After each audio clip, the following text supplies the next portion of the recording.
Alam nyo ba na nag-iiba po ang sex drive ng isang tao kapag siya ay nagkakaedad, mapakalalakihan man o mapakababaihan? There is a changes. What?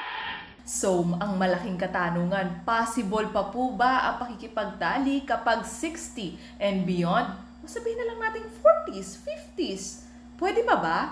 Yes, indeed, pwedeng-pwede. At alam niyo po ba, ayon sa research, na mas maganda daw po ang love life ng mga couples kapag 60 and beyond. Wow, true nga ba? And bakit nga ba? Damn!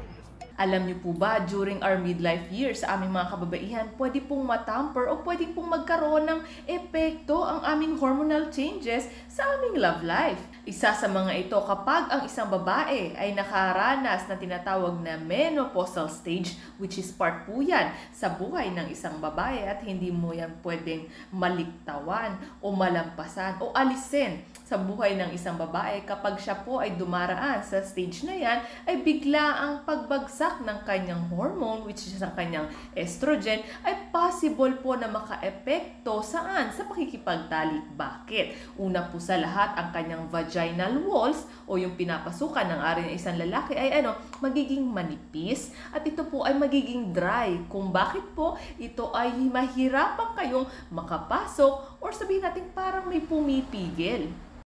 Parang may naamoy ako hindi maganda. On the other hand, sa ating mga kalalakihan, nahihirapan din po sila sa pakikipagtalik. Sa paanong paraan? Kapag po sila ay nagkakaedad na, bumababa po ang kanilang testosterone. At ang epekto po nito, nahihirapan po silang mag-maintain ng pagtigas ng ari or sabihin natin magpatigas ng kanilang ari. Tinatawag po itong erectile dysfunction. Di totoo yan. Siyempre, isama natin sa mga katanungan, bakit nga ba ang mga misis or partner nyo sa buhay ay madalang nang makipagtali kapag po siya ay menopause na? Or sabihin natin sinasabi niyang nasasaktan siya, hindi siya comfortable na makipagtalik na. Bakit nga ba? Bola lang yan. Kapag po kasi sir, ang isang babae po ay nagkakaedad na, nakakaranas po ito ng lack of desire. Ibig sabihin, nawawala na siya ng gana. Pangalawa, nahihirapan po yan makareach ng orgasm. Kaya kung hindi ka sir pasensyoso at umaabot ng 20 minutes, at least 20 minutes sa foreplay, ay hindi mo siya tinutulungan.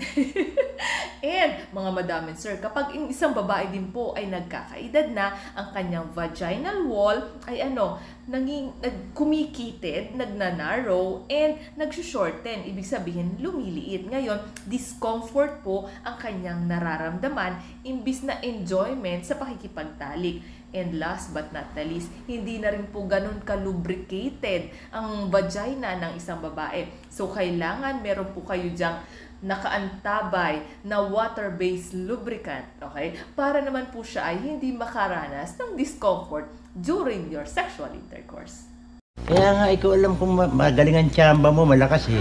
So, meron pa po bang other solutions para sa aming mga kababaihan? Yes naman po, meron pa tayong tinatawag na vaginal moisturizers and even pwede po kayong magpakonsulta sa ating mga OBGYN. Pwede po sila mag-prescribe na tinatawag na vaginal estrogen in the form of tablet, meron din po in the form of cream, meron din po in the form of insert sa inyong ari. So sa mga kalalakihan, meron rin naman po tayong mga solusyon dyan. Like for example, yung mga tinatawag na mga medications para sa erectile dysfunction. And of course, yes, meron din po talaga itong side effect, kaya mas mainam pong magpakonsulta muna tayo sa ating mga urologist.